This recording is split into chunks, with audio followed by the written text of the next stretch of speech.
العالمین الذی ابدع الافلاک والارضین والصلاة والسلام علی سید الانبیاء والمرسلین وعلی آلہ الطیبین الطاہرین واصحابہ اجمعین اما بعد فاعوذ باللہ من الشیطان الرجیم بسم اللہ الرحمن الرحیم الصلاة والسلام علیک یا رسول اللہ وعلی آلک واصحابک یا حبیب اللہ الصلاة والسلام علیک یا نبی اللہ وعلی آلک واصحابک یا نور اللہ نویت سنت الاعتکاف۔ بیان کے آغاز میں درود پاک کے بارے میں ایک حدیث پاک بیان کروں گا، اس کی مختصر تشریح کے بعد پھر بیان کا آغاز کروں گا۔ یہ حدیث پاک جامع ترمذی کے اندر موجود ہے، مولا علی رضی اللہ تعالیٰ عنہ اس کے راوی فرماتے ہیں کنت مع النبی صلی اللہ علیہ وسلم بمکہ تھا، میں مکہ میں نبی پاک صلی اللہ علیہ وسلم کے ساتھ موجود تھا، مولا علی ہوں، ساتھ حضور جلوہ گر ہوں۔ فرماتے ہیں فخرجنا فی بعض نواحیہا، ہم مکہ کے بعض مضافات کی طرف نکلے، مکہ کے مضافات کی طرف گئے۔ فمستقبلنا جبل ولا شجر الا وهو یقول السلام علیک یا رسول اللہ۔ راستے میں جو بھی پہاڑ ملتا، راستے میں جو بھی درخت ملتا، وہ حضور کی بارگاہ میں عرض کرتا السلام علیک یا رسول اللہ۔ تھوڑی آواز کھول کر، بس وہ ایکو بند کرنا، لیکن آواز تھوڑی سی کھول دیجیے گا، ایک جگہ ہی رکھ دیں، پھر درمیان میں نہیں، ذرا جزاک اللہ۔ مولا علی ساتھ ہیں، سرکار دو عالم صلی اللہ علیہ وسلم مکہ کے مضافات میں نکلے ہیں، راستے میں جو بھی پہاڑ ملتا ہے، جو بھی درخت ملتا ہے، وہ حضور کی بارگاہ میں عرض کرتا ہے السلام علیک یا رسول اللہ۔ ایک بات تو یہ پتہ چلی کہ صرف ہم حضور سے محبت نہیں کرتے، تمام مخلوق حضور سے محبت کرتی۔ بخاری شریف کی حدیث پاک ہے، سرکار دو عالم صلی اللہ علیہ وسلم نے فرمایا احد جبل یحبنا ونحبہ، احد پہاڑ ہم سے محبت کرتا ہے، ہم احد پہاڑ سے محبت کرتے ہیں۔ ہمارے آقا وہ ہیں کہ ہرنی جن سے فریاد کرتی ہے، اونٹ اپنے مالک کی جن سے شکایت کرتا ہے، کھجور کا تنا جن کی محبت میں بلک بلک کر روتا ہے۔ ہمارے آقا وہ ہیں جن کا اشارہ پا کر درخت اپنی جڑیں اکھیڑ کر قدموں میں حاضر ہو جاتا ہے۔ ہمارے آقا وہ ہیں بکریاں جن کو سجدہ کرتی ہیں، گو جن کا کلمہ پڑھتی ہے، کنکریاں جن کا کلمہ پڑھتی ہیں، چاند جن کا اشارہ پا کر دو ٹکڑے ہو جاتا ہے، اور سورج ڈوبا سورج اشارہ پا کر واپس پلٹ آتا ہے، کیونکہ ہمارے آقا سب کے آقا سب کے آقا ہیں، سب محبت بھی کرتے ہیں اور حضور کی بارگاہ میں درود و سلام بھی پڑھتے ہیں۔ درخت اور پہاڑ بھی درود و سلام پیش کرتے ہیں، ہم کیوں محروم رہے ہیں؟ ہمیں چاہیے کہ ہم بھی اٹھتے بیٹھتے اپنے آقا پر درود و سلام پڑھتے رہے۔ دوسری بات، اچھا توجہ رکھیے گا، یہ بالکل سامنے بیٹھے ہیں اسلام بھائی، تو ادھر ذرا توجہ رکھیے گا، ہو سکے تو تھوڑا قریب قریب ہو جائیں۔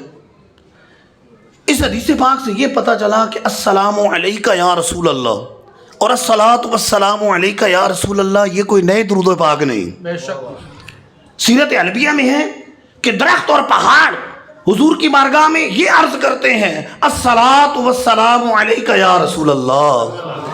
تو السلام علیک یا رسول اللہ یا الصلاۃ والسلام علیک یا رسول اللہ یہ نئے درود و سلام نہیں، وہ درود و سلام ہے جو مولا علی کی موجودگی میں حضور کے سامنے درختوں اور پہاڑوں نے حضور کی بارگاہ میں پیش کیے۔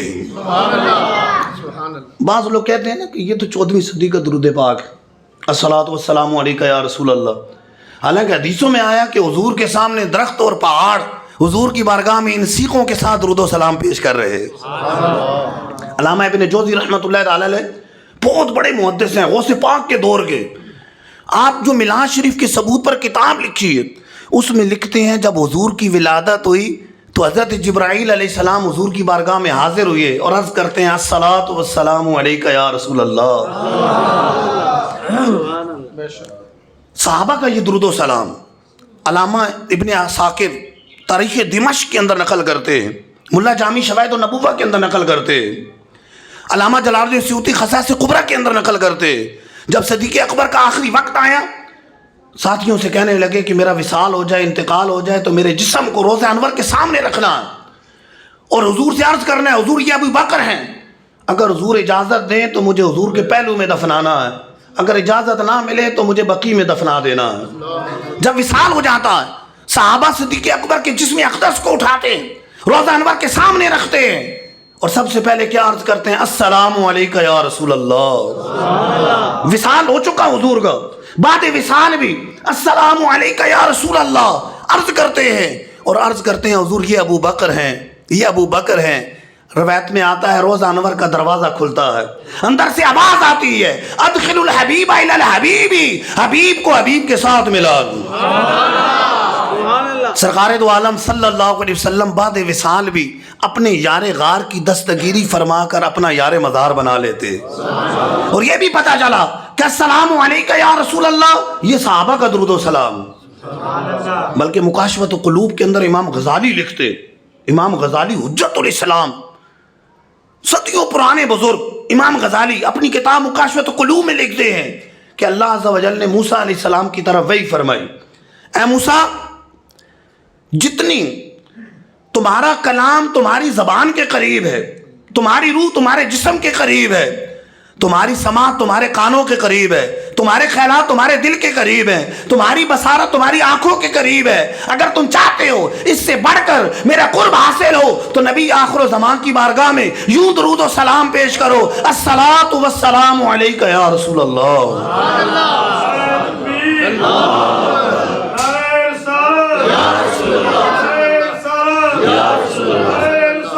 یا رسول اللہ.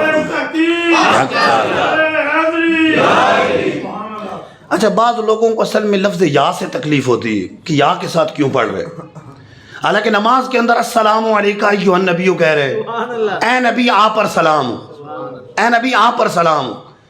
یہ درود و سلام وہ ہے اگر ذرا غور کرے قرآن پاک میں جب درود و سلام کا حکم دیا تو کیا فرمایا یا ایھا الذین آمنوا صلوا علیہ وسلموا تسلیما. اے ایمان والو ان کی بارگاہ میں صلات بھی بھیجو سلام بھی بھیجو، صلات بھی اور خوب سلام بھی بھیجو. صلات کا بھی حکم دیا سلام کا بھی حکم دیا. تو اس طرح درود و سلام پڑھنے والا تو رب کے دونوں حکموں پر عمل کر رہا ہے، کیا الصلاۃ والسلام میں دونوں پیش کر رہا ہے. اور پھر ادھر السلام علیکہ ایھا النبی حدیث میں سکھایا درود سلام پڑھنے کا طریقہ. تو سلام پڑھنے والا کہہ رہا ہے السلام علیکہ، کاف ضمیر بھی کہہ رہا ہے آپ پر، اور ایھا النبی گویا کہ یا نبی اللہ، یا نبی اللہ کہہ رہا. تو الصلاۃ والسلام علیکہ یا نبی اللہ کہنے والا صلو علیہ پر بھی عمل کر رہا ہے، وسلموا تسلیما پر بھی عمل کر رہا ہے، السلام علیکہ پر بھی عمل کر رہا ہے اور ایھا النبی پر بھی عمل کر رہا ہے. قرآن کے دونوں حکموں پر بھی عمل کر رہا ہے اور حدیث کے دونوں حکموں پر بھی عمل کر رہا ہے. کہ قرآن میں رب فرما رہا ہے صلو علیہ صلات بھیجو ان کی بارگاہ میں، وسلموا تسلیما ان کی بارگاہ میں خوب سلام بھیجو.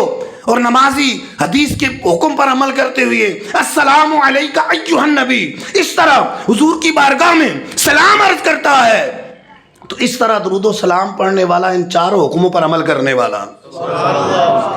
تو محبت سے درود پاک پڑھا جائے. ویسے یہ نیا درود پاک نہیں ہے، 20 احادیث آثار اولیاء کرام کے اقوال علماء کے اقوال سے میری کتاب ہے قرآن و حدیث اور عقائد اہل سنت، پورا چیپٹر باندھا کہ الصلاۃ والسلام علیکہ یا رسول اللہ. یہ نیا درود و سلام نہیں ہے، یہ وہ درود و سلام ہے جو حدیث میں سکھایا، وہ درود و سلام ہے جو صحابہ نے پڑھا. آخر میں ایک مزے کی بات بتاتا ہوں. ایک وظیفہ اوراد فتحیہ کے نام سے شاہ ولی اللہ محدث دہلوی جن کو اپنے پرائے سارے مانتے ہیں، الصلاۃ والسلام علیکہ یا رسول اللہ کا جو انکار کرنے والے وہ بھی مانتے ہیں۔ شاہ ولی اللہ نے اپنی کتاب الانتباہ کے اندر یہ نقل کیا ہے کہ یہ اوراد فتحیہ وہ وظیفہ ہے کہ سرکار دو عالم صلی اللہ علیہ وسلم نے ایک ولی کامل علی کبیر رحمت اللہ تعالیٰ نے خواب میں آ کر عطا فرمایا ہے، اور اس اوراد فتحیہ کے آخر کے اندر الصلاۃ والسلام علیکہ یا رسول اللہ، الصلاۃ والسلام علیکہ یا نبی اللہ، الصلاۃ والسلام علیکہ یا خلیل اللہ، الصلاۃ والسلام علیکہ یا حبیب اللہ کے الفاظ وہ وظیفہ ہے جو حضور خود سکھا رہے ہیں اور ایک ولی کامل کو دے رہے ہیں، اور شاہ ولی اللہ اپنی کتاب کے اندر نقل کر رہے ہیں۔ تو یہ درود و سلام تو ولیوں کا درود و سلام، اور وہ درود و سلام ہے کہ جو سرکار دو عالم صلی اللہ علیہ وسلم خود خواب میں آ کر ایک ولی کامل کو عطا فرما رہے ہیں۔ صلو علی الحبیب صلی اللہ تعالی علیہ وسلم صلاۃ و سلاما علیکہ یا رسول اللہ۔ اللہ عز و جل قرآن مجید میں فرماتا ہے یا ایھا النبی انا ارسلناک شاہدا و مبشرا و نذیرا وداعیا الی اللہ باذنہ وسراجا منیرا۔ اے غیب کی خبریں دینے والے، ہم نے آپ کو حاضر و ناظر بنا کر بھیجا ہے۔ اعلیٰ حضرت نے لفظ نبی کا ترجمہ کیا غیب کی خبریں دینے والا، اور شاہد کا ترجمہ کیا حاضر و ناظر۔ اے غیب کی خبریں دینے والے، ہم نے آپ کو حاضر و ناظر بنا کر بھیجا ہے، آپ کو مبشر خوشخبری دینے والا بنا کر بھیجا ہے، آپ کو نذیر ڈر سنانے والا بنا کر بھیجا ہے، آپ کو داعی اللہ اللہ کی طرف بلانے والا بنا کر بھیجا ہے، وہ اور آپ کو چمکا دینے والا سورج بنا کر بھیجا ہے، آپ کو سراجم منیرہ چمکا دینے والا سورج بنا کر بھیجا ہے۔ مفتی احمد یار خانوی رحمۃ اللہ علیہ اس آیت کے بارے میں کہتے ہیں کہ ویسے تو پورا قرآن بغور پڑھے، محبت کی نگاہ سے پڑھیں تو پورا قرآن حضور کی مدح بیان کر رہا ہے۔ یہ آیت کریمہ سرکار دو عالم صلی اللہ علیہ وسلم کی سری نعت مبارکہ، سرات النعت شریف ہے کہ رب تعالیٰ نے اس آیت مبارکہ کے اندر اتنے اوصاف اپنے محبوب کے بیان فرمائے۔ یا ایھا النبی، اے غیب کی خبریں دینے والے۔ لفظ نبی کا ترجمہ ہے غیب کی خبریں دینے والا، لفظ نبی کا ترجمہ ہے غیب کی خبریں دینے والا۔ اچھا، مسلمانوں کا عقیدہ ہے، سنیوں کا عقیدہ ہے کہ اللہ نے اپنے محبوب کو غیب کا علم عطا فرمایا۔ نوجوان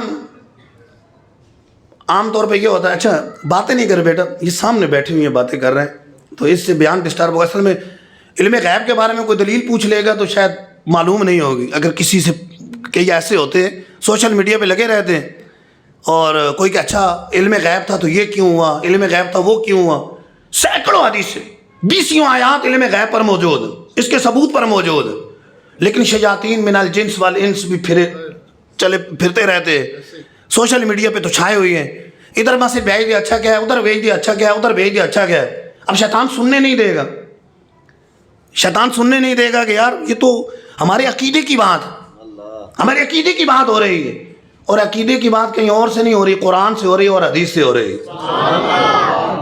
کیا سرائیاں نہیں ہیں؟ رب نے اپنے محبوب کو علم غیب عطا فرمایا ہے، لفظ نبی کا ترجمہ ہی غیب کی خبریں دینے والا ہے، اور رب حضور کے بارے میں کیا فرماتا ہے؟ وما هو علی الغیب بدنین، یہ نبی غیب بتانے میں بخیل نہیں، بخیل نہیں ہے، یعنی سخی ہیں، غیب کی خبریں اپنے غلاموں کو عطا فرماتے ہیں۔ اتنے سخی ہیں، اتنے سخی ہیں، اتنے سخی ہیں کہ آئیں بخاری شریف کی حدیث پاک سنتے ہیں۔ حضرت عمر رضی اللہ تعالیٰ عنہ راوی فرماتے ہیں حضور منبر پر جلوہ گر ہوئی، فاخبرنا عن بدء الخلق، مخلوق کی ابتدا سے بتانے لگے، اتنا بتایا اتنا بتایا اتنا بتایا، حتی داخل اہل الجنت منازلہم وداخل اہل النار منازلہم، یہاں تک کہ جنتی جنت میں اپنے ٹھکانوں پر اور جہنمی جہنم میں اپنے ٹھکانوں پر چلے۔ حضور نے شروع سے لے کر آخر تک تمام غیب کی خبریں اپنے غلاموں کو عطا فرما دی۔ فحفظ ذلك من حفظه ونسی ذلك من نسیہ، راوی کہتے ہیں جس نے یاد رکھا سو یاد رکھا، جو بھول گیا سو بھول گیا۔ حضور نے تو ایک محفل میں شروع سے لے کر آخر تک تمام غیب کی خبریں اپنے غلاموں کو عطا فرما دی۔ اچھا، ایک محفل میں اتنی غیب کی خبریں دینا یہ آسان نہیں، عقل میں آتا نہیں، اور جو عقل میں نہ آئے اور نبی سے ظاہر ہو اس کو معجزہ کہتے، سبحان اللہ، اور ولی سے ہو تو کرامت کہتے، کسی صحابی سے ہو تو کرامت کہتے۔ مولا علی رضی اللہ تعالیٰ نے کرامت مرقات میں لکھی ہے، ملا علی قاری رحمہ اللہ نے لکھی ہے کہ گھوڑے کی ایک رکاب میں پاؤں رکھتے تھے، دوسری رکاب میں پاؤں رکھنے سے پہلے پورا قرآن مجید ختم کر لیتے، اتنے مختصر وقت میں پورا قرآن ختم کر لیتے تھے۔ یہ مولا علی کی کرامت ہے۔ اور ایک محفل میں شروع سے لے کر دخول جنت و نار تک تمام غیب کی خبریں اپنے غلاموں کو دے دینا، یہ ہمارے آقا کا معجزہ ہے۔ سرکار دو عالم صلی اللہ علیہ وسلم معراج پر تشریف لے کر گئے، کتنا طویل سفر۔ روایتوں میں آتا ہے کہ ایک آسمان سے دوسرے آسمان تک 500 سال کی راہ ہے، اور 7 آسمان ہے تو 3500 سال، 3500 سال کی راہ ہے۔ اور کتنے وقت میں طے کی کہ حجرے سے باہر نکلے کنڈی ہل رہی، سفر پر گئے واپس آئے کنڈی ہل رہی تھی، بستر گرم تھا، وضو فرمایا پانی ابھی تک بہ رہا تھا۔ زمین پر پانی جگہ بناتا ہے، اگر سادہ زمین پر وضو کیا جائے پانی بہے گا، پانی بہ رہا تھا۔ تفسیر آلوسی کے اندر لکھا ہے کہ سرکار علیہ السلام جب معراج پر جا رہے تھے تو ایک درخت کی شاخ نے حضور کے کندھے کو چوم لیا، شاخ ہلنا شروع ہوئی، حضور معراج پر تشریف لے کر گئے، واپس تشریف لے کر آئے، شاخ ابھی تک ہل رہی تھی۔ اتنے تھوڑے وقت میں اتنا طویل سفر کرنا، یہ بھی ہمارے آقا کا معجزہ ہے۔ اور ایک محفل میں شروع سے لے کر آخر تک تمام غیب کی خبریں اپنے غلاموں کو دے دینا، یہ بھی ہمارے آقا کا معجزہ ہے۔ اچھا، حدیث جب پڑھتے ہیں تو اس کے شارحین بھی ہوتے ہیں، اس کی شرح کرتے۔ بخاری شریف کی شرح تو بڑے بڑے محدثین نے کی، بڑے بڑے محدثین نے کی۔ انہوں نے اس حدیث میں یہ تخصیص نہیں کی کہ چند خبریں بتائیں، چند واقعات بتا دیے، یہ کر دیا وہ کر دیا، نہیں۔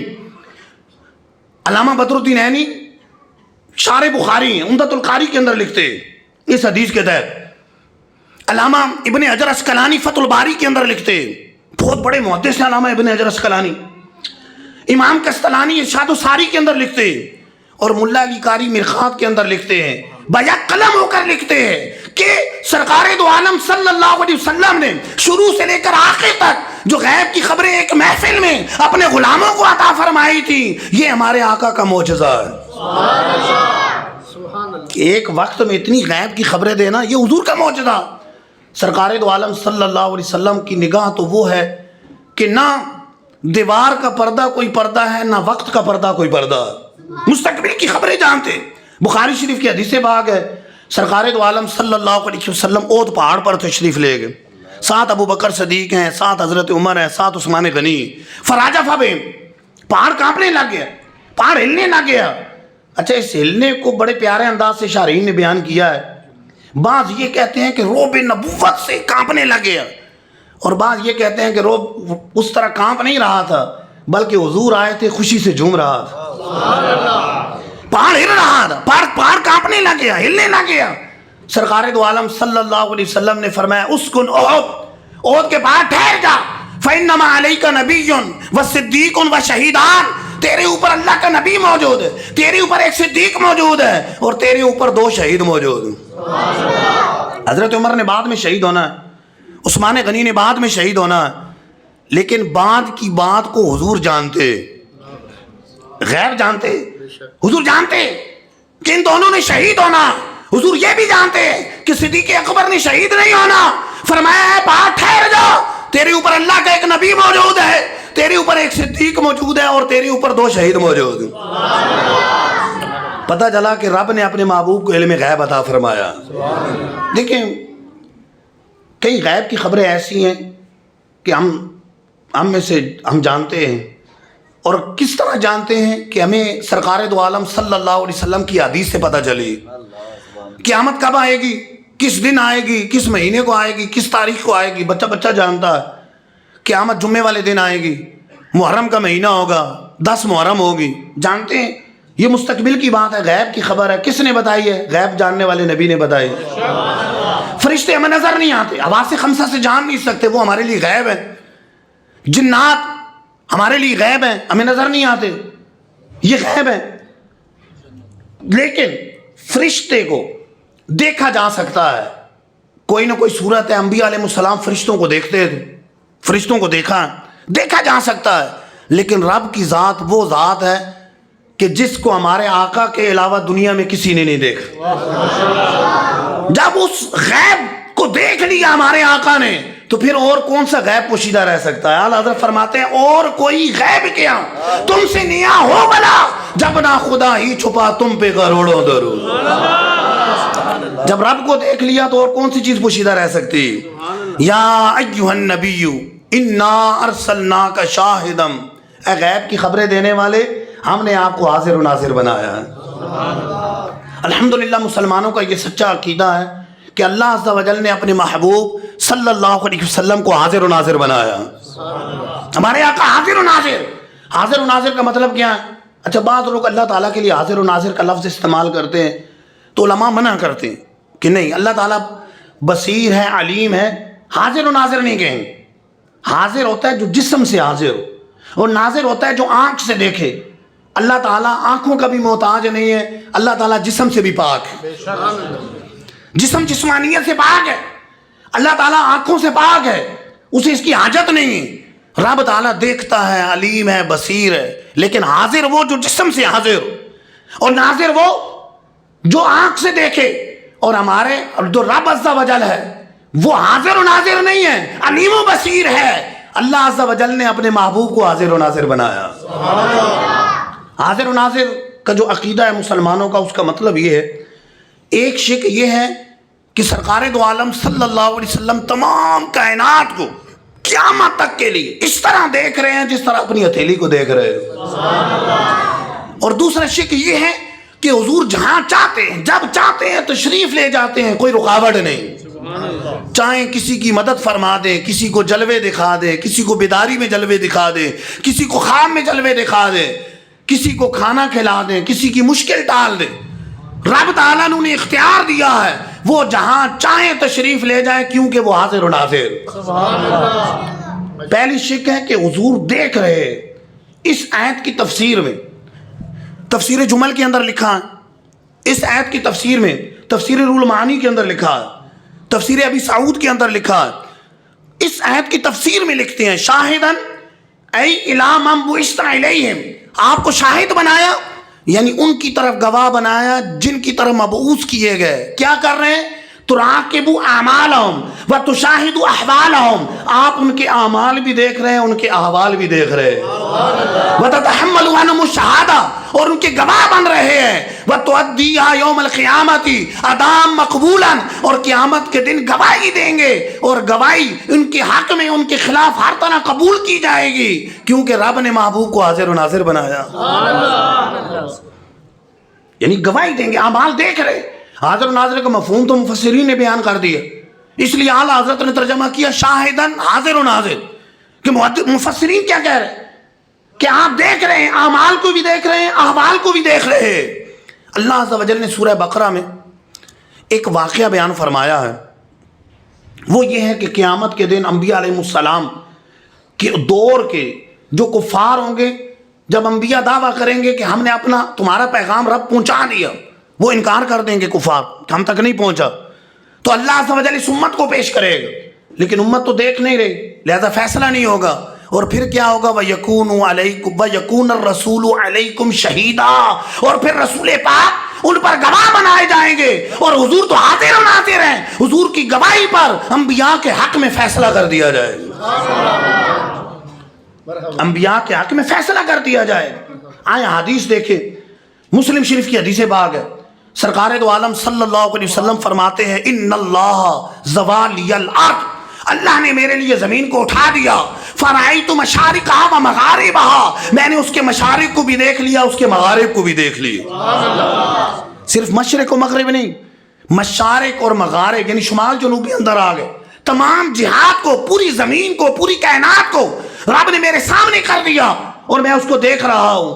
صحیح مسلم کی حدیث صحیح ہے، حضور فرما رہے تمام کائنات میرے سامنے کر دی، لیکن ہوتا یہ ہے کہ جن کے دلوں میں کجی ہوتی ہے یا پھر طرح طرح کی باتیں نکالتے ہیں، کہتے ہیں یہ وقتی طور پہ دیا ہے، یہ دیا ہے پھر لے لیا، وقتی طور پہ دیا ہے۔ اچھا وقتی طور پر دینے پر کیا دلیل ہے؟ کوئی دلیل نہیں، یعنی اگر بغض نبی کے علاوہ کوئی دلیل پوچھی جائے تو کوئی دلیل نہیں. ہاں اگر یہ دلیل ہے تو پھر اعلیٰ حضرت بڑے پیارے انداز سے سمجھاتے ہیں ذکر روکے فضل کاٹے نقص کا جویاں رہے. ادھر یعنی کیا کر رہا ہے؟ ذکر روک رہا ہے. میلاد کی بات ہوتی ہے نہیں ذکر نہ، یہ نہ کرو، یہ نہ کرو. باقی دنیا جہاں کی کانفرنس ہیں سب کچھ کرتے رہو، یہ نہ کرو. ذکر روکے فضل کاٹے. علم غیب ہے نہیں حاضر و ناظر ہے نہیں نور ہے نہیں یہ نہیں. اچھا ذکر روکے فضل کاٹے، فضیلت کاٹے. ذکر روکے فضل کاٹے نقص کا جویاں رہے، عیب نکالتا رہے، بے عیب محبوب کے اندر عیب نکالتا رہے. ذکر روکے فضل کاٹے نقص کا جویاں رہے. پھر کہے مردک امت رسول اللہ کی. امتی ہونے کا تقاضا تو یہ تھا کہ اپنے آقا کی تعریفیں کرتا رہے. امتی ہونے کا تقاضا یہ تھا کہ ہر وقت ان کا ذکر کرتا رہے، ان کی محبت کو بیان کرتا رہے. محبت کا تقاضا یہ تھا. امتی ہونے کا تقاضا یہ تھا کہ جس سے محبت ہوتی ہے انسان اس کا ذکر کرنے اور سننے کے لیے بے چین رہتا. نعرہ تکبیر، نعرہ رسالت، حسن جمال مصطفیٰ، حسن جمال مصطفیٰ. دیکھیں اگر کسی کے قریب کرنا ہو تو طریقہ کیا ہوتا ہے؟ میں آپ کو ایک دو مثالیں دے کے سمجھاتا ہوں.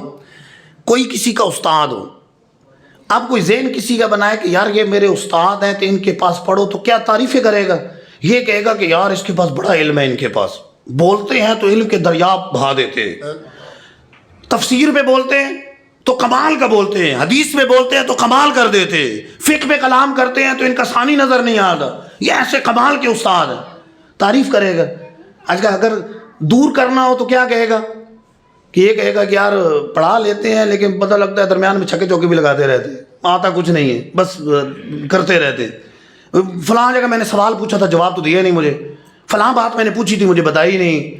اچھا اب وہ استاد سے بدظن ہوگا لیکن پہلی صورت میں استاد کے قریب ہوگا، پہلی صورت میں قریب ہوگا. اگر کسی کا پیر ہو تو پیر سے محبت کرنے والا، سچی محبت کرنے والا یہ تو کہے گا کہ میرے پیر نے فلاں کو دم کیا اس کو شفا مل گئی، فلاں کو تعویذ دیا اس کا بیڑا پار ہو گیا. یہ نہیں کہے گا یار فلاں کو تو تعویذ دیا تھا وہ تو مر ہی گیا بیچارہ، وہ اس کو شفا کیا ملنی تھی. یہ بات نہیں کرے گا. الگ ہوگا ایسا، بعضوں کو شفا ملی ہوگی بعضوں کو نہیں ملی ہوگی، لیکن پیر سے محبت کرنے والا اس کی تعریف ہی کرے گا. یہی کہے گا کہ یار وہ کوئی نہ کوئی تعویل نکالے گا، بس تقدیر تھی ٹھیک ہے موت آ گئی، لیکن میرا پیر جس کو دم کر دیتا ہے نا اس کا بیڑا پار ہی ہو جاتا. وہ ایک آدھ بات کی تعویل کرے گا. پیر کے قریب جو کرنا ہے سچی محبت کرنے والا، سچی محبت کرنے والا. اور ادھر ہمارے پیر استاد سب کچھ جن کے قدموں پہ قربان ہو جائے، جن کے قدموں کے دھول کے صدقے سب کو عزت ملی ہے، ان آقا کریم صلی اللہ علیہ وسلم کی باری آئے فضیلت کاٹے ذکر روکے. ذکر روکے کہ نہیں ذکر نہیں کرنا، فضیلت کاٹ رہا ہے اور عیب نکال رہا ہے، عیب بیان کر رہا ہے، تو کون قریب آئے گا؟ یہ امتی ہونے کا حق نہیں ہے. امتی ہونے کا حق یہ ہے کہ آقا کے وہ ذکر جس کو رب نے بلند کر دیا، وَرَفَعْنَا لَكَ ذِكْرَكَ، اے محبوب ہم نے آپ کی خاطر آپ کے ذکر کو بلند کر دیا ہے. تو وہ ذکر کا چرچا کرتا رہے، ان کی باتیں کرتا رہے، ان کے پیغام کو پھیلاتا رہے، ان کے پیغام کو عام کرتا رہے. یوں کرے گا تو لوگ قریب آئیں گے، لوگ قریب آئیں گے. اب یہاں وقتی طور پہ دیا ہے جی، یہ تو حدیث پاک ہے کہ ان اللہ زوالی الارض فرأیت مشارقها ومغاربها، اللہ تعالیٰ نے میرے لیے زمین کو اٹھا دیا، میں نے اس کے مشارق کو بھی دیکھ لیا مغارب کو بھی دیکھ لیا. نہیں وقتی طور پہ دیا. وقتی طور پہ کیا دلیل ہے؟ کوئی دلیل نہیں. وقتی طور پہ لے لیا دے دیا کوئی نہیں. ہمارے پاس دلیل ہے کہ رب نے دیا ہے، رب نے دیا ہے، واپس لینے پر کوئی دلیل نہیں ہے. تو ہم کہتے ہیں کہ رب نے اپنے محبوب کو دیا ہے تو قیامت تک کے لیے دیا ہے، دیا رب نے قیامت تک کے لیے دیا. کسی کو کوئی نعمت دے، کسی کو کوئی نعمت دے تو واپس لینے کی کچھ وجوہات ہوتی ہیں. یا تو دینے والے میں ہمت نہیں ہے، دے کے پچھتا رہا ہے کیوں دے دیے، وہ سخی نہیں ہے دے کے پچھتا رہا ہے. یا پھر یہ ہے کہ جس کو دی ہے وہ اس کا اہل نہیں ہے، پہلے دی پھر نااہل سمجھ کے واپس لے لی. یا پھر یہ ہے کہ اگلا شکر گزار نہیں ہے، دی تو ہے لیکن شکر نہیں کر رہا.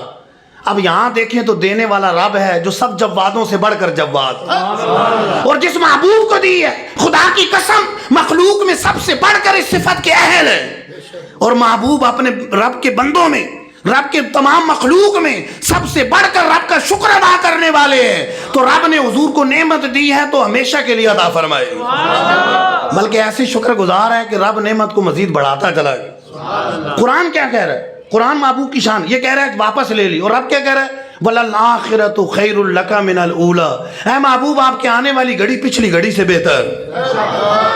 رب قرآن میں یہ کہہ رہا ہے آپ کے آنے والی گھڑی پچھلی گھڑی سے بہتر ہے، تو پتہ چلا رب نے محبوب کو وسعت نگاہ عطا فرمائی تو اب نگاہ مزید وسیع ہوگی، اب کم نہیں ہوگی۔ آئیں دوسری حدیث سنتے ہیں، اس حدیث میں تو صراحت فرما دی، مجموع زوائد کے اندر موجود ہے، یہ حدیث پاک کنز المال کے اندر موجود ہے، امام قسطلانی مواہب اللدنیہ کے اندر نقل فرماتے ہیں، دیگر امام زرقانی شرح زرقانی کے اندر نقل کرتے ہیں، بڑے بڑے محدثین نے نقل کی۔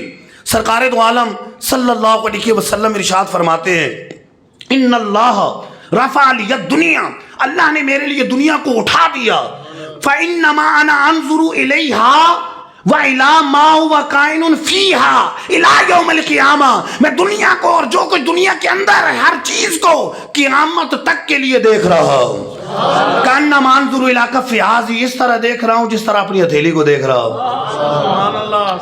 یہ تو ہمارا عقیدہ پورا بیان کر دیا حدیث پاک، تمام کائنات کو دیکھ رہا ہوں اور اس طرح دیکھ رہا ہوں جس طرح اپنی ہتھیلی کو دیکھ رہا ہوں۔ ہم بھی یہی کہتے ہیں، یہ دیواریں محبوب کے لیے پردہ نہیں، یہ دیواریں یہ وقت کے پردے، مستقبل کے پردے، یہ پردے نہیں ہے۔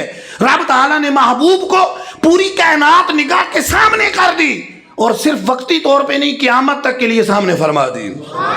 حضور فرما رہے ہیں الی یوم القیامہ، بخاری شریف کی بڑی معروف حدیث پاک آپ نے سنی ہوگی۔ اب یہ اگر غور کریں تو میں بخاری شریف کی کئی حدیثیں بیان کی، اب محبت کی نگاہ سے پڑھیں گے تو بخاری کی ہر دوسری حدیث میں حضور کی فضیلت نظر آئے گی۔ ہاں نگاہ محبت والی ہونی چاہیے، اس کو محبت والی نگاہ سے پڑھیں گے تو جگہ بجگہ حضور کی فضیلت ہی نظر آئے گی، فضیلت ہی ملے گی، شان و عظمت ہی ملے گی، محبت کی نگاہ سے پڑھیں۔ لیکن اگر محبت کی نگاہ سے نہیں پڑھیں گے، بے عشق نبی کے پڑھتے پڑھاتے ہیں جو بخاری، بخار آتا ہے ان کو بخاری نہیں آتی، آتا ہے بخار ان کو بخاری نہیں آتی۔ بخاری پڑھنی ہے تو محبت والے سے پڑھنی ہے اور محبت کی نگاہ سے پڑھنی ہے، تو پھر ہر دوسری حدیث میں بلکہ ہر حدیث میں حضور کی عظمت نظر آئے گی۔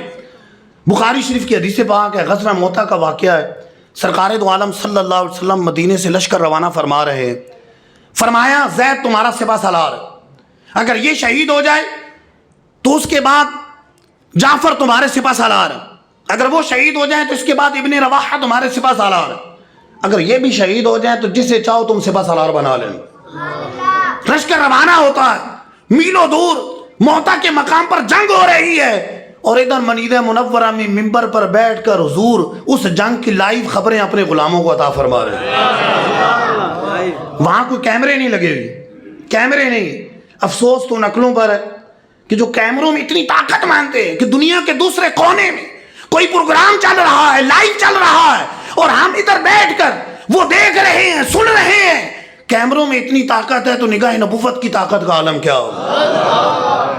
حضور اپنے غلاموں کو خبریں عطا فرما رہے ہیں، آنکھوں سے آنسو جاری، فرماتے ہیں زید شہید ہو گئے، جعفر شہید ہو گئے، ابن رواحہ شہید ہو گئے، اور پھر فرمایا آخذ الرایۃ سیف من سیوف اللہ، اب اللہ کی ایک تلوار یعنی خالد ابن ولید نے جھنڈا اٹھا لیا ہے، وقد فتح علیہم، اور رب نے انہیں فتح عطا فرما دی۔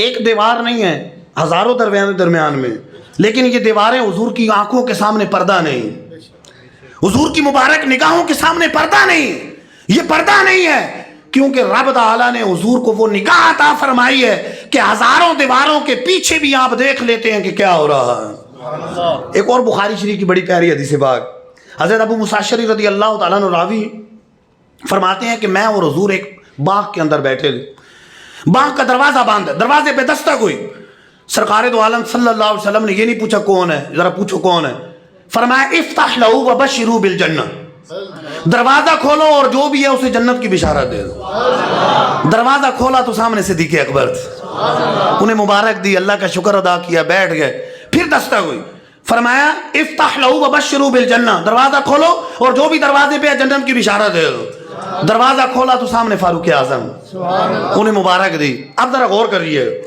پھر فرمایا افتح لہو، پھر دستک ہوئی تیسری مرتبہ، فرمایا افتح لہو وبشروا بالجنہ الا بلوى تصیبہ، فرمایا دروازہ کھولو اور جنت کی بشارت بھی دے دو، اور ساتھ یہ بھی کہو تم پر مصیبتیں آئیں گی، اس کا خیال کرنا، مصیبتیں بھی آئیں گی، اس کے بدلے میں جنت ملے گی۔ دروازہ کھولا تو سامنے عثمان غنی موجود، حضور کی نگاہ یہ بھی دیکھ رہی ہے کہ باہر کون ہے، جنت کی بشارت بھی دے رہے ہیں، اور عثمان غنی کو یہ بھی بتا رہے ہیں کہ تمہیں مظلومیت کے ساتھ شہید بھی کیا جائے گا، اس کی خبر بھی دے رہے ہیں۔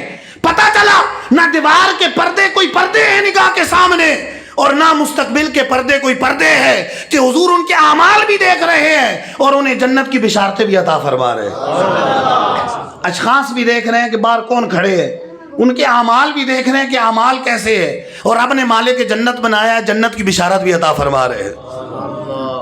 یہ نگاہ مصطفیٰ ہے۔ بخاری شریف کے اور حدیث پاک بڑی پیاری، ہر حدیث ہی پیاری۔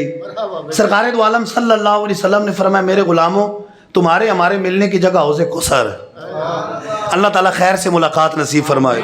تم تو نہیں دیکھ رہے، وَإِنِّي لَأَنظُرُ إِلَيْهِ فِي مَقَامِي هَذَا، میں یہاں کھڑے کھڑے حوض کوثر کو دیکھ رہا ہوں۔ ایک اور بخاری شریف کی حدیث پاک، سرکار دو عالم صلی اللہ علیہ وسلم نماز پڑھانے لگے، صحابہ کی طرف دیکھ کے فرمایا صحابہ یہ نہ سمجھنا میں آگے دیکھ رہا ہوں، فرمایا فواللہ ما یخفی علی خشوعکم ولا رکوعکم، خدا کی قسم نہ تمہارا رکوع مجھ پر پوشیدہ ہے نہ تمہارا خشوع مجھ پر پوشیدہ ہے۔ غور کریں، رکوع بھی دیکھ رہا ہوں اور تمہارا خشوع بھی دیکھ رہا ہوں۔ خشوع دل کی کیفیت کا نام، خشوع دل کی کیفیت کا نام۔ بخاری شریف کی حدیث پاک حضور فرما رہے ہیں میرے صحابہ تمہارا رکوع بھی دیکھ رہا ہوں تمہارا خشوع بھی دیکھ رہا ہوں۔ پتہ چلا کہ حضور پیچھے سے صحابہ کا رکوع بھی دیکھ رہے ہیں اور اندر صحابہ کا خشوع بھی دیکھ رہے ہیں۔ خشوع پر بھی نگاہ، خشوع دل کی کیفیت کا نام ہے۔ مولا علی رضی اللہ تعالیٰ نے ایک شخص کو دیکھا یوں گردن ٹیڑھی کیے کھڑا، فرمایا اور ٹیڑھی گردن والے، خشوع تمہاری گردن میں نہیں تمہارے دل کے اندر۔ خشوع تو دل کی کیفیت کا نام، خشوع دل کی کیفیت کا نام۔ دل کی کیفیت اگر ایسی ہے تو پھر چلو جو بھی ہے، لیکن دل کی کیفیت نہیں ہے تو خواہ مخواہ گردنیں ٹیڑھی کریں گے تو یہ خشوع نہیں، یہ خشوع نہیں۔ اور حضور فرما رہے ہیں کہ تو اللہ کی قسم نہ تمہارا رکوع مجھ پر پوشیدہ ہے نہ تمہارا خشوع مجھ پر پوشیدہ ہے۔ تمہارے رکوع کو بھی دیکھ رہا ہوں تمہارے خشوع کو بھی دیکھ رہا ہوں۔ پتہ چلا کہ رب نے محبوب کو وسیع نگاہ عطا فرمائی، وسیع نگاہ عطا فرمائی۔ موسیٰ علیہ السلام نے رب کی بارگاہ میں عرض کیا رب ارنی انظر الیک، اے رب مجھے اپنا جلوہ دکھا میں تجھے دیکھنا چاہتا ہوں۔ فرمایا لن ترانی، تو ہرگز نہیں دیکھ سکتا، تو ہرگز نہیں دیکھ سکتا۔ اچھا دیکھنا ہے پہاڑ پر تجلی پڑے گی، اگر پہاڑ اپنی جگہ سلامت رہا تو عنقریب تم دیکھو گے۔ پہاڑ پر تجلی پڑی، پہاڑ ریزہ ریزہ ہو گیا، موسیٰ علیہ السلام بے ہوش ہو گئے۔ پورا واقعہ قرآن مجید کے اندر موجود۔ یہ تجلی دیکھی تفسیر مظہری میں کہ سوئی کے ناکے کے برابر آئی تھی اور ہزاروں پردوں سے چھن کر آئی تھی، وہ تجلی ہزاروں پردوں سے چھن کر آئی اور سوئی کے ناکے کے برابر آئی، اور بلا واسطہ نہیں ہے بل واسطہ ہے، ڈائریکٹ نہیں انڈائریکٹ۔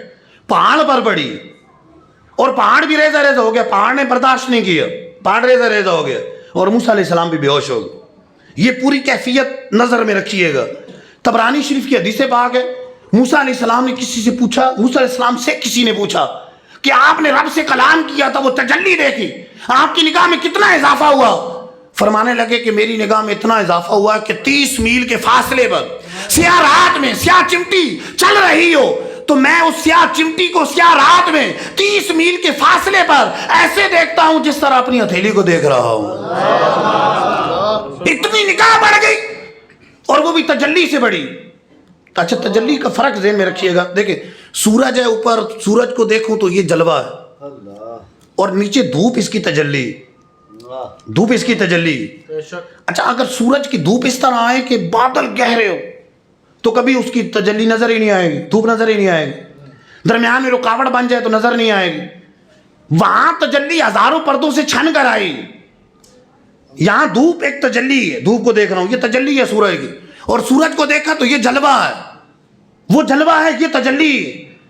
تجلی دیکھی ہزاروں پردوں سے چھن کر آئی، سوئی کے برابر دیکھی اتنی چھن کر آئی، اور پہاڑ پر پڑی بالواسطہ، بلا واسطہ نہیں، اور پہاڑ بھی ریزہ ریزہ ہو گیا، موسیٰ علیہ السلام بے ہوش ہو گئے۔ جب تجلی کا یہ عالم ہے تو جلووں کا عالم کیا ہوگا؟ ما زاغ البصر وما طغى، رب فرما رہا محبوب نے اپنے رب کو کیسے دیکھا، آنکھ نہ جھپکی، آنکھ ٹیڑھی نہ ہوئی، بالفاظ دیگر ٹک ٹکی باندھ کر اپنے رب کے جلوے دیکھے۔ نعرہ تکبیر، نعرہ رسالت، نعرہ حیدری۔ جلووں کا عالم کیا ہوگا؟ آئیں جلووں کا عالم حدیث سے سنتے ہیں۔ سرکار دو عالم صلی اللہ علیہ وسلم فرماتے ہیں، جامع ترمذی کی کتاب و تفسیر کے اندر حدیث پاک، جامع ترمذی میں کتاب و تفسیر کے اندر موجود، فرمایا فرائیت عز وجل، میں نے رب کے جلوے دیکھے، وضع کفہ بین کتفی، اللہ نے اپنا دست قدرت میرے شانوں کے درمیان رکھا، فوجدت برد اناملی بین صدیہ، میں نے اس کی ٹھنڈک اپنے سینے میں محسوس کی، فعلمت ما فی السماوات وما فی الارض، زمین و آسمان کی ہر چیز کا مجھے علم حاصل ہو گیا۔ اور اسی کتاب و تفسیر کے یہ بھی الفاظ ہے، فتجلی لی کل شیء فعرفت، میں نے ہر چیز کو پہچان لیا، ہر چیز مجھ پر روشن کر دی گئی۔ اور اسی کتاب و تفسیر میں جامع ترمذی کے الفاظ ہیں، فعلمت ما بین المشرق والمغرب، مجھے مشرق و مغرب کی ہر چیز کا علم حاصل ہو گیا۔ وہ تجلی ہے تو جلووں کا عالم یہ ہے۔ اعلیٰ حضرت فرماتے ہیں، سر عرش پر ہے تیری گزر، دل فرش پر ہے تیری نظر، ملکوت و ملک میں کوئی شے نہیں وہ جو تجھ پہ آیا نہیں۔ اچھا، عرش بلند ترین مقام، عرش بلند ترین مقام، اس سے اوپر مکان نہیں، نو پلیس، لا مکان، کوئی جگہ نہیں۔ لا مکان کا مطلب یہ نہیں، اقبال لوگ سمجھتے ہیں لا مکان کا مطلب کہ کوئی یہ بھی ایک مکان ہے، لا مکان، لا مکان نو پلیس، کوئی جگہ نہیں۔ سب سے اونچا مکان عرش، تو اعلیٰ فرماتے ہیں عرش کا بھی سر، اور سر بھی ٹھکانہ نہیں بلکہ گزر، سر عرش پر ہے تیری گزر، دل فرش پر ہے تیری نظر۔ دل پہ نظر ہو تو پورے جسم پہ نظر ہوتی ہے، تو اعلیٰ حضرت فرما رہے ہیں کہ میرے آقا کی تو زمین کے دل پہ نظر، پوری زمین پہ نظر ہے، اور ملکوت و ملک، ملکوت فرشتوں کا جہاں، ملک انسانوں کا جہاں، تو کیا فرماتے ہیں، سر عرش پر ہے تیری گزر، دل فرش پر ہے تیری نظر، ملکوت و ملک میں کوئی شے نہیں وہ جو تجھ پہ آیا نہیں۔ اچھا، یہاں پر ایک مسئلہ ذہن میں رکھیے گا، اللہ تعالیٰ جسم اعضاء سے پاک ہے، اگر ہاتھ کے الفاظ بھی آئے ہیں تو یہ متشابہات کی قبیل سے ہیں، دست قدرت، جسم سے پاک، مکان سے پاک ہے۔ سرکار علیہ الصلوۃ والسلام اوپر تشریف لے کر گئے، لیکن ایک حد ہے مکان، اس کے بعد کہاں گئے، دائیں بائیں اوپر نیچے، کہاں جلوے، کیسے جلوے، یہ متشابہات کی قبیل سے۔ لیکن یہ مطلب نہیں ہے کہ اوپر گئے ہیں تو اللہ اوپر ہے، نہیں، اللہ تعالیٰ مکان سے پاک، اللہ تعالیٰ مکان سے پاک۔ وہ اعلیٰ حضرت نے بڑے پیارے انداز سے سمجھایا ہے، فرماتے ہیں خرد کو کہہ دو کہ سر جھکا لے، اب یعنی عقل کے گھوڑے نہیں دوڑانے، خرد کو کہہ دو کہ سر جھکا دے، گماں سے گزرے گزرنے والے، گماں سے گزرے گزرنے والے، یہاں خود جہت کو پڑے ہیں لالے، کسے بتائے کہاں گئے تھے، کسے بتائے کہاں گئے تھے۔ اللہ مکان سے پاک، رب مکان سے پاک ہے، جلوے دیکھے کیسے دیکھے، متشابہات کی قبیل سے۔ یہ مطلب نہیں کہ سرکار اوپر گئے تو رب اوپر ہے تو اوپر تشریف لے کر گئے، اللہ تعالیٰ مکان سے پاک، جہت سے پاک، جسم سے پاک ہے۔ جنت میں دیکھیں گے رب کو، اور کیسے دیکھیں گے، جب دیکھیں گے تو پتہ چل جائے گا۔ دیکھیں حضرت عائشہ رضی اللہ تعالیٰ عنہ سے کسی نے پوچھا کہ رب کو جنت میں دیکھیں گے تو کیسے دیکھیں گے، فرمایا الرؤیۃ معلوم، اتنا پتہ ہے کہ اللہ کو دیکھیں گے، والکیف مجہول، کیفیت کا پتہ نہیں کیسے دیکھیں گے، وانت رجل جاہل، اور تم جاہل آدمی ہو جو ایسے سوال کر رہے ہو، ایسے سوال بھی نہیں کر رہے۔ جنت میں دیکھیں گے تو پتہ چلے گا کیسے دیکھیں گے۔ اللہ تعالیٰ خیر سے اپنے جلوے جنت میں نصیب فرمائے۔ دنیا میں جھانکتی آنکھوں سے کوئی نہیں، ہمارے آقا کے علاوہ کسی کے لیے نہیں، بلکہ کتابوں میں لکھا ہے جو اپنے لیے کسی ولی کے لیے دعویٰ کرے کہ اس نے اللہ کو جاگتی آنکھوں سے دیکھا ہے تو وہ کافر ہو جائے۔ دنیا میں اپنے لیے یا کسی ولی کے لیے مانے کہ فلاں ولی نے دیکھا، بعض لوگ ہوتے ہیں نا، آؤ تمہیں اللہ کا جلوہ دکھائیں، آؤ دکھائیں، پتہ نہیں کیا کہتے رہتے، حالانکہ یہ عقائد کی کتابوں میں لکھا ہے۔ اگر عربی میں اتنی نہیں ہے کہ عربی جا کر دیکھیں تو بہار شریعہ سے پڑھ لیں، پہلے حصے میں یہ فتویٰ موجود، یہ مسئلہ موجود، جو اپنے لیے کسی ولی کے لیے دعویٰ کرے کہ اس نے جاگتی آنکھوں سے دیکھا ہے اللہ کو، خام میں الگ معاملہ، جاگتی آنکھوں سے دیکھا ہے، فرمایا کہ ایسا شخص کافر ہو جائے، اپنے لیے یا کسی ولی کے لیے مانے۔ دنیا میں اس طرح جلوے نہیں. حضور خود فرماتے ہیں مسلم شریف کی حدیث پاک ہے، لوگو تم اس وقت تک اپنے رب کو نہیں دیکھ سکتے جب تک تم دنیا سے چلے نہیں جائے، تب تک مر نہیں جاتے. مرو گے جنت میں جاؤ گے تو پھر رب کے جلوے دیکھو گے، اس سے پہلے نہیں. تو رب نے محبوب کو حاضر و ناظر بنایا، تمام کائنات نگاہ کے سامنے، تمام کائنات کی نگاہ کے سامنے ہے کہ رب کے جلوے دیکھے ہیں، اور رب تعالیٰ نے تمام کائنات حضور کی آنکھوں کے سامنے فرما دیے. فرق طالب و مطلوب میں دیکھے کوئی، قصہ طور و معراج سمجھے کوئی بے ہوش جلووں میں گم ہے کوئی، کس کو دیکھا یہ موسیٰ سے پوچھے کوئی، آنکھ والوں کی ہمت پہ لاکھوں سلام.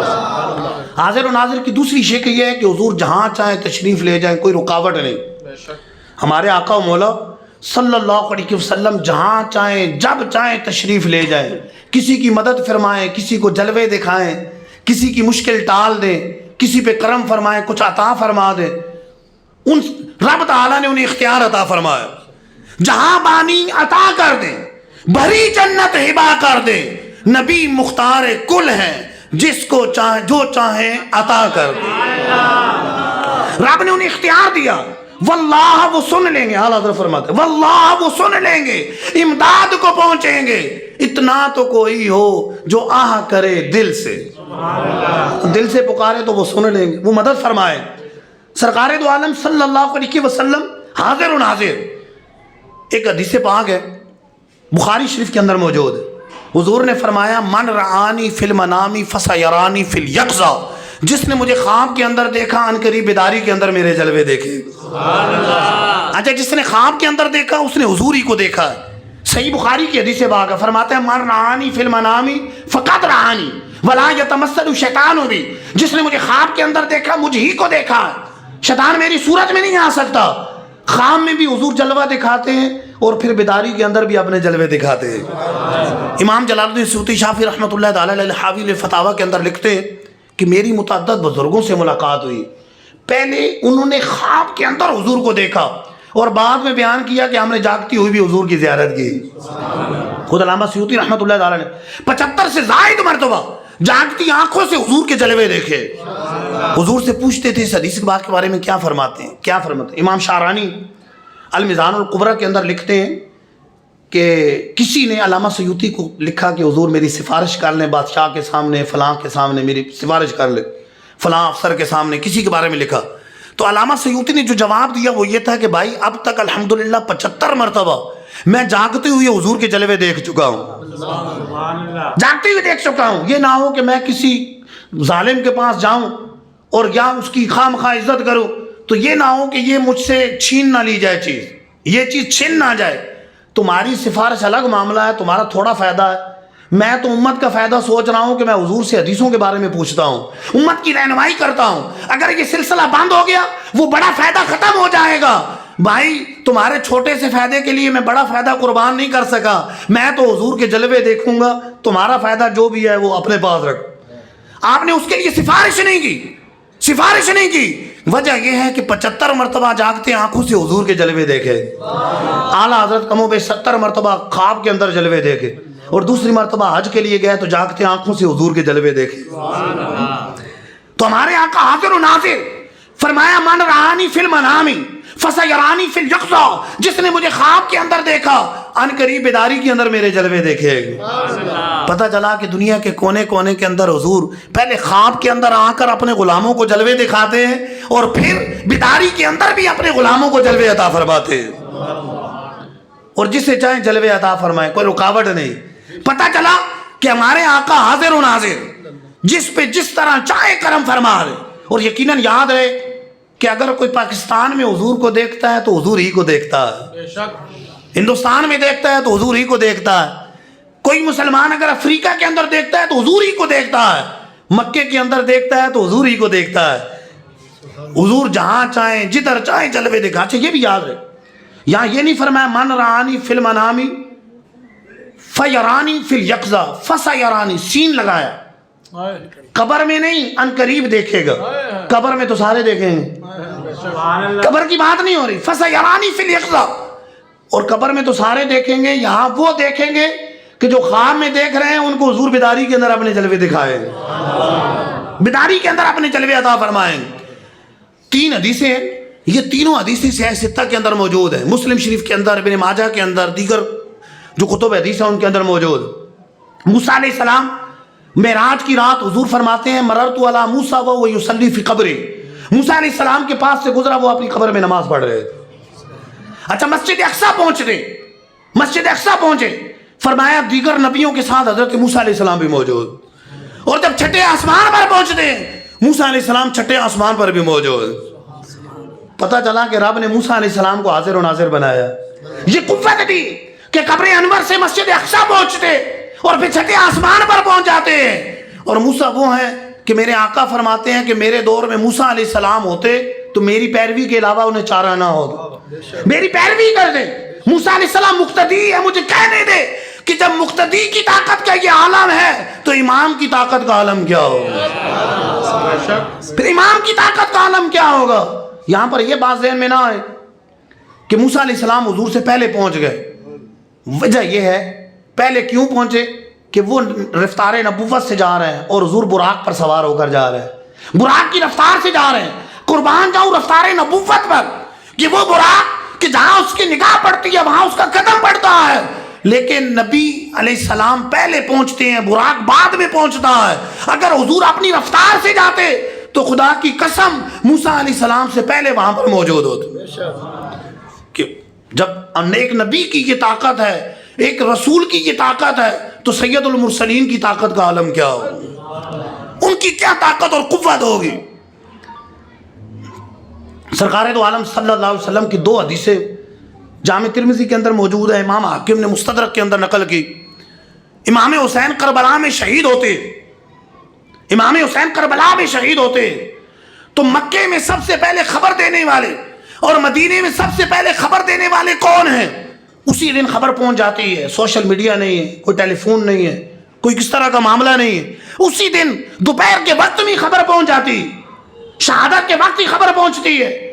خبر دینے والے کون ہیں؟ کوئی اور نہیں، حسین کے نانا جان، حسین کے نانا جان۔ مکے میں حضرت ابن عباس موجود ہیں، مدینے میں ام المومنین ام سلمہ موجود ہیں۔ دوپہر کے وقت خواب دیکھا کہ حضور صلی اللہ علیہ وسلم غمزدہ ہیں، غمزدہ ہیں۔ کیا ہوا؟ کہا آج میرے نواسے حسین کو شہید کر دیا۔ ایک روایت میں خون کی بوتل ہاتھ میں پکڑی ہے کہ صبح سے لے کر اب تک میں حسین اور اس کے رفقا کا خون اس بوتل میں جمع کرتا رہا ہوں، آج حسین کو شہید کر دیا گیا۔ تو پتہ چلا کہ ہمارے آقا و مولا صلی اللہ علیہ وسلم حاضر و ناظر ہے۔ مدینے سے کربلا، کربلا سے مدینے، کربلا سے مکے آنا ان کے لیے کوئی دشوار نہیں ہے کہ رب تعالیٰ نے ان کو حاضر و ناظر بنایا۔ مکے میں بھی خبر دے رہے ہیں، مدینے میں بھی خبر عطا فرما رہے ہیں، مکے میں بھی خبر، مدینے میں بھی خبر دے رہے ہیں۔ شیخ مجدد الفسانی رحمۃ اللہ تعالی علیہ، قربان جاؤں اولیاء اللہ پر، علماء دلائل سے سمجھاتے ہیں، اولیاء کر کے دکھاتے ہیں۔ ان سے فیوزات مجدد کے اندر لکھا ہے کہ کسی نے اس وقت کا جو بادشاہ تھا پوچھا کہ حضرت حضور صلی اللہ علیہ وسلم قبر میں تشریف لاتے ہیں لیکن ایک وقت میں کئی لوگوں کا انتقال ہو جاتا، ہر قبر میں کیسے تشریف لاتے ہیں، دور و نزدیک کیسے تشریف لاتے ہیں، عقل میں نہیں آتا۔ شیخ مجدد نے کوئی دلیل نہیں دی، فرمایا بادشاہ تم میری دعوت کرو فلاں دن فلاں تاریخ، تمہارے یہ وزیر مشیر بھی دعوت کرے، سب نے دعوت رکھ دی، ایک ہی دن ہے، ایک ہی وقت ہے، مختلف جگہوں پر جانا ہے۔ دعوت کے اگلے دن بادشاہ کہنے لگا حضرت میرے پاس آئے تھے، تمہارا کیا بنا؟ نہیں وزیر میرے پاس۔ اگلا کہنے نہیں میرے پاس آئے تھے، اگلا کہنے لگا نہیں میرے پاس آئے تھے، اگلا کہنے لگا نہیں میرے پاس آئے تھے۔ فرمایا بادشاہ بس کرو، بس کرو، میں حضور کا ادنا غلام ہو کر ہر جگہ جا سکتا ہوں، تو سرکار دو عالم صلی اللہ علیہ وسلم تو میرے بھی آقا و مولا ہیں، چاہے تو اشاروں سے اپنے کایا ہی پلٹ دے دنیا کی، یہ شان ہے خدمتگاروں کی، سردار کا عالم کیا ہوگا، یہ شان اللہ یا رسول اللہ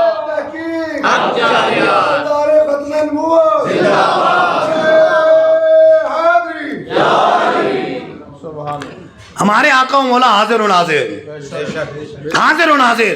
یا ایھا النبی انا ارسلناک شاہدا و مبشرا و نذیرا وداعیا الی اللہ باذنہ وسراجا منیرا۔ اے غیب کی خبریں دینے والے، ہم نے آپ کو حاضر و ناظر بنا کر بھیجا ہے، آپ کو مبشر بنا کر بھیجا ہے، آپ کو نذیر بنا کر بھیجا ہے، آپ کو داعی الی اللہ بنا کر بھیجا ہے، اور آپ کو چمکا دینے والا سورج بنا کر بھیجا ہے۔ چمکا دینے والا سورج، سراجا منیرا۔ سراج چراغ کو بھی کہتے ہیں، سورج کو بھی کہتے ہیں، لیکن جب اس کی صفت منیر ہو، چمکا دینے والا، تو یقیناً اس سے مراد سورج ہی ہوتا ہے۔ فرمایا محبوب ہم نے آپ کو چمکا دینے والا سورج بنا کر بھیجا، چمکا دینے والے سورج۔ جب کوئی کسی سے محبت کرتا ہے تو چاند سے تشبیہ دیتا ہے، اپنے بیٹے کو دیتا ہے، میرا بیٹا چاند جیسا ہے، میرا بیٹا چاند جیسا ہے، محبوب چاند جیسا ہے۔ رب فرما رہا ہے کہ میرا محبوب چمکا دینے والا سورج، سراج منیرا، چمکا دینے والا سورج ہے۔ اس کی ایک حکمت علماء یہ بیان کرتے ہیں کہ چاند روشن ہے، لیکن روشنی لینے میں ظاہر میں سورج کا محتاج ہے، سورج کا محتاج ہے، اور سورج ظاہر میں اپنے رب کے سوا ظاہر میں کسی کا محتاج نہیں، ظاہر میں محتاج نہیں ہے۔ تو اشارہ اس میں کرنا مقصود ہے کہ لوگوں میرا محبوب کس کائنات میں، مخلوق میں کسی کا محتاج نہیں ہے، وہ صرف اپنے رب کا محتاج ہے، اور تمام کائنات اس کی محتاج۔ سرکار خود فرماتے ہیں انما انا قاسم واللہ یعطی، رب عطا فرماتا ہے اور میں تقسیم کرتا ہوں۔ اعلیٰ حضرت امام اہل سنت اس حدیث کے تحت لکھتے ہیں کہ جس کو جو ملا، جب ملا، جتنا ملا، جتنا ملا، حضور کے صدقے ملا بلکہ حضور کے ہاتھوں سے ملا۔ اعلیٰ فرماتے ہیں کہ علماء فرماتے ہیں کہ جس کو جب ملا، جتنا ملا، جو ملا، حضور کے صدقے ملا بلکہ حضور کے ہاتھوں سے ملا۔ اعلیٰ حضرت اسی کو بیان فرماتے ہیں اپنے اشعار کے اندر، لا ورب العرش، جس کو جو ملا ان سے ملا، بٹتی ہے کونین میں نعمت رسول اللہ کی۔ وہ جہنم میں گیا جو ان سے مستغنی ہوا، ہے خلیل اللہ کو حاجت رسول اللہ کی۔ یہ بھی حدیث کا ترجمہ کیا اعلیٰ حضرت، مسلم شریف کی حدیث پاک ہے، حضور فرماتے ہیں قیامت کے دن تمام مخلوق میری نیاز مند ہوگی، یہاں تک کہ ابراہیم خلیل اللہ بھی میرے نیاز مند ہوں گے۔ جب ابراہیم خلیل اللہ بھی نیاز مند ہے تو اور کون حضور سے مستغنی ہو سکتا ہے؟ فرمایا وہ جہنم میں گیا جو ان سے مستغنی ہوا، ہے خلیل اللہ کو حاجت رسول اللہ کی، بے ان کے واسطے کہ خدا کچھ عطا کرے، حاشا، غلط غلط، یہ ہوس بے بصر کی ہے۔ اندھے کا ٹٹولنا ہے، کچھ ہاتھ نہیں آئے گا، ملے گا تو حضور کے صدقے میں ملے گا، ان کے وسیلے سے ملے گا، ان کے صدقے سے ملے گا، ورنہ اندھوں کی طرح ٹٹولتے رہیں گے، کچھ ہاتھ نہیں آئے گا۔ اس آیت مبارکہ کے اندر اللہ عز و جل نے حضور کی آمد کو بیان فرمایا اور حضور کی خصائص بیان فرمائے۔ اے محبوب، اے غیب کی خبریں دینے والے، ہم نے آپ کو بھیجا ہے، ہم نے آپ کو بھیجا ہے، کیا بنا کر؟ حاضر و ناظر بنا کر بھیجا ہے، مبشر بنا کر بھیجا ہے، نذیر بنا کر بھیجا ہے، داعی اللہ باذنہ ہی بنا کر بھیجا ہے، اور آپ کو چمکا دینے والا سورج بنا کر بھیجا ہے۔ ہم میلاد کی محفل میں کیا کرتے ہیں؟ حضور کے آنے کو بیان کرتے ہیں اور حضور کے فضائل بیان کرتے ہیں، حضور کے آنے کو بیان کرتے ہیں، آمد کو بیان کرتے ہیں، اور حضور کے فضائل بیان کرتے ہیں۔ رب تعالیٰ حضور کی آمد کو بھی بیان فرما رہا ہے اور حضور کے فضائل بھی بیان فرما رہا ہے۔ یہی ہم میلاد کی محفل میں کرتے ہیں، جب رب رب ہو کر محبوب کی آمد کو بیان کرے اور محبوب کے فضائل بیان کرے، تو ہمارا بھی جب تک دم میں دم ہے تو انشاءاللہ یہ غلامی کا حق ادا کرتے رہیں گے اور ان کا ذکر بلند کرتے رہیں گے، ان کی آمد کو بیان کرتے رہیں گے، فضائل بیان کرتے رہیں گے، حشر تک ڈالیں گے ہم پیدائش مولا کی دھوم، مثل فارس نجد کے قلعے گراتے جائیں گے۔ تو انشاءاللہ ان کا ذکر کرتے رہیں گے، جب تک جان میں جان ہے ذکر کرتے رہیں گے۔ جب محافل میلاد جو منعقد کی جاتی ہے، مقصود یہ ہوتا ہے کہ سرکار دو عالم صلی اللہ علیہ وسلم کا ذکر ہو، ان کے فضائل ہوں، عقائد کا بیان ہو، اعمال کا بیان ہو، ہم اپنی اصلاح کریں، عقائد کی بھی اصلاح کریں، اعمال کی بھی اصلاح کریں۔ مقصود یہ میلاد کا پیغام یہ ہے، یہ نہیں کہ آئے اور بیٹھے واہ واہ کر کے چلے گئے اور اصلاح کا کوئی سامان لے کر نہیں گئے، عقیدے کی بات کوئی نہیں سیکھی، کوئی اس طرح عمل کی بات نہیں سیکھی۔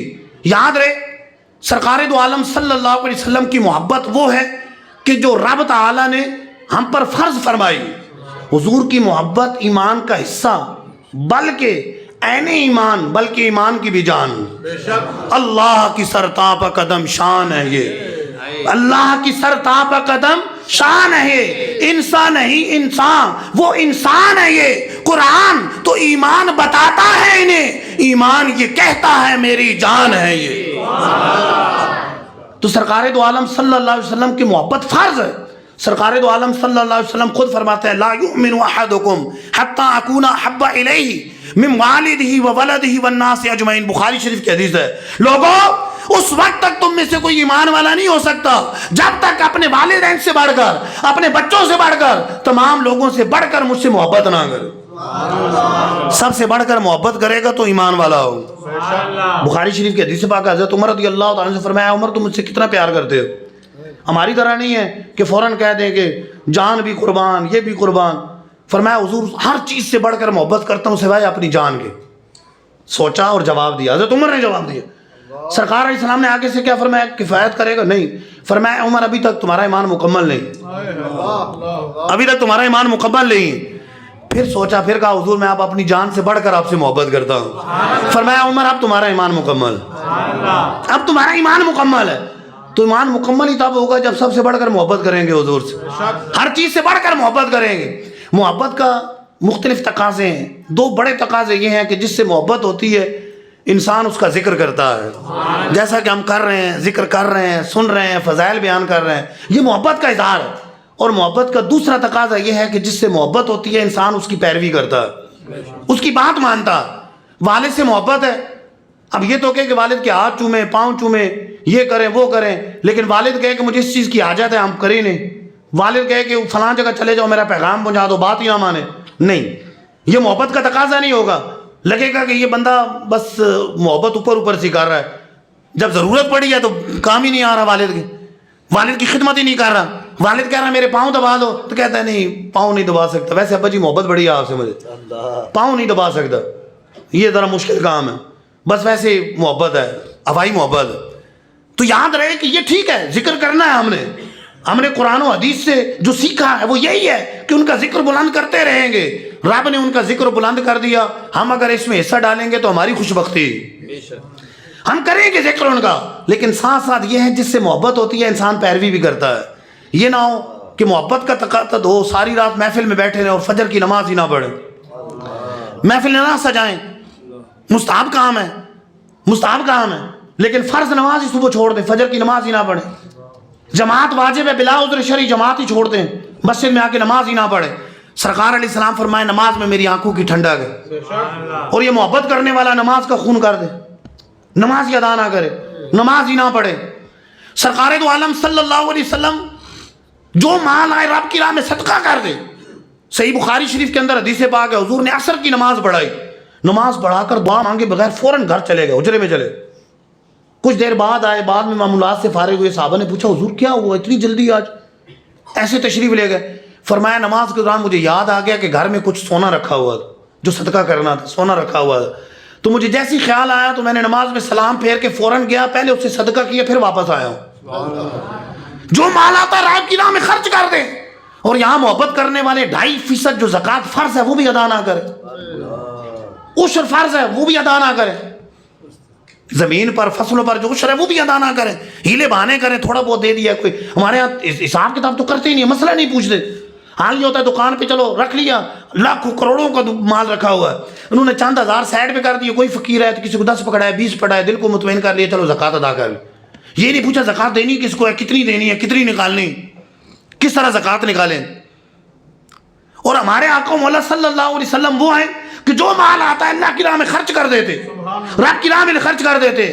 قربانی کا موقع آتا ہے تو حضور ایک جانور اپنی طرف سے کرتے ہیں, ایک اپنی امت کی طرف سے فرماتے ہیں. یہ امتی محبت کرنے والے حضور کتنی امت سے محبت کرتے ہیں کہ ایک اپنی طرف سے کرتے ہیں, دوسرا امت کی طرف سے کرتے ہیں, پوری امت کی طرف سے کر رہے ہیں.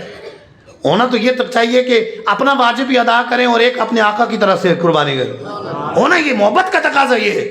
لیکن یہاں یہ ہے کہ واجب پورے گھر پہ ہوتی ہے تو ایک بکرا دے کے چلو جی سارا ہو گیا, سارا ہو گیا. حالانکہ 4 بندوں پہ فرض ہے تو 4 جانور قربان کرنے یا 4 حصے ملانے. اس سے گزارا نہیں چلے گا کہ ایک ہی دے کے جان چھڑا لے. زکوٰۃ ہو, روزہ ہو, نماز ہو, حج ہو. حج کے بارے میں حضور نے فرمایا کہ جس پر حج فرض ہو استطاعت رکھے, حج نہ کرے. وہ یہودی ہو کر مرے یا نصرانی ہو کر مرے مجھے کچھ پرواہ نہیں، رحمت للعالمین ہو کر حضور یہ فرما رہے ہیں۔ اور یہاں کاروبار کتنے کا ہے؟ ہمارے سمجھ سے پوچھتے کروڑوں کا کاروبار ہے۔ ایک بندہ آیا 6 کروڑ کی جگہ کا مسئلہ پوچھ رہا تھا، آج سے خیر 7-8 سال پہلے یا 6-7 سال پہلے، 6 کروڑ۔ میں نے پوچھا حج کیا ہے؟ کہنے لگے نہیں حج کیا۔ سفید ریش بزرگ، سفید ریش، حج نہیں کیا ابھی۔ اچھا ہے مذہبی آدمی، مطلب نمازی ہیں، داڑھی شریف رکھی ہوئی، لیکن حج فرض ہے وہ ادا نہیں کیا۔ کاروبار کروڑوں میں، دکان 50 لاکھ کی، 60 لاکھ کی، 10 لاکھ نکال کے حج کریں تو کوئی مسئلہ نہیں ہے۔ زمین ایکڑوں کے اندر ہے، 1 ایکڑ بیچ کے حج کر لیں گے تو کوئی مسئلہ نہیں ہوگا، لیکن حج نہیں کرتے، اس طرف آتی نہیں۔ حج فرض ہے، حالانکہ استطاعت والے پہ حج فرض ہے، حج ادا کرنا ہے، سنتوں پہ بھی عمل کرنا ہے۔ سرکار علیہ السلام کی محبت کی نشانی چہرے پر داڑھی شریف واجب ہے، 1 مٹھی رکھنا واجب ہے۔ سرکار علیہ السلام فرمایا داڑھیوں کو بڑھاؤ اور مونچھوں کو پست کرو، یہود و نصارہ جیسی شکلیں مت بناؤ، داڑھی 1 مٹھی سجانی ہے۔ سرکار کا عاشق بھی کیا داڑھی مڈاتا ہے؟ کیوں عشق کا اظہار چہرے سے نہیں ہوتا؟ چہرے سے دیکھ کے مطلب پتہ چلے کہ حضور کا عاشق آ رہا ہے، حضور سے محبت کرنے والا آ رہا ہے۔ ہمارے قبر میں جب جائیں گے تو ویسے تو تمنا کرتے ہیں قبر میں سرکار آئیں تو میں قدموں پر گروں، گھر فرشتے بھی اٹھائیں تو میں ان سے یہ کہوں اب تو پائے ناز سے میں فرشتوں کیوں اٹھوں، مر کے پہنچا ہوں یہاں اس دل ربا کے واسطے۔ تو جن کے لیے مر کے پہنچے ہیں ان کی سنتوں پر بھی عمل نہیں ہونا، تو یہ چاہیے کہ حضور سینے سے لگا لے۔ یہ تو ایک تمنا تو کی جا سکتی ہے کہ سنتوں کا دیوانہ ہے۔ دیکھیں ہم جن سے محبت کا دعویٰ کرتے ہیں، ہم سرکار علیہ السلام سے محبت کا دعویٰ کرتے ہیں، حضور کی داڑھی شریف، صدیق اکبر کی داڑھی شریف، فاروق اعظم کی داڑھی شریف، عثمان غنی کی داڑھی شریف، مولا علی کی داڑھی شریف ہے، امام حسن کی داڑھی شریف، امام حسین کی داڑھی شریف، سارے صحابہ داڑھی شریف والے، ہمارے غوث پاک داڑھی شریف والے۔ تو ان کے جرمٹ میں اٹھنا ہے تو پھر ان جیسی صورت بھی بنا لیں، ان کے طریقے پر بھی چلیں، ان کے طریقے پر چلیں۔ یاد رہے کہ جس طرح کا دنیا میں ہوگا ویسے اٹھایا جائے گا، زندگی کا پتہ کوئی نہیں۔ اب یہاں نیت کر لیں گے تو انما الاعمال بالنیات، تو زندگی کو گھر پہنچ پائیں یا نہ پہنچ پائیں کوئی پتہ نہیں، نیت اچھی ہونی چاہیے۔ ابھی رکھ لی اگرچہ پوری نہیں ہوئی اور پہلے موت آ گئی تو انشاءاللہ عز و جل قیامت کے دن داڑھی والے اٹھیں گے۔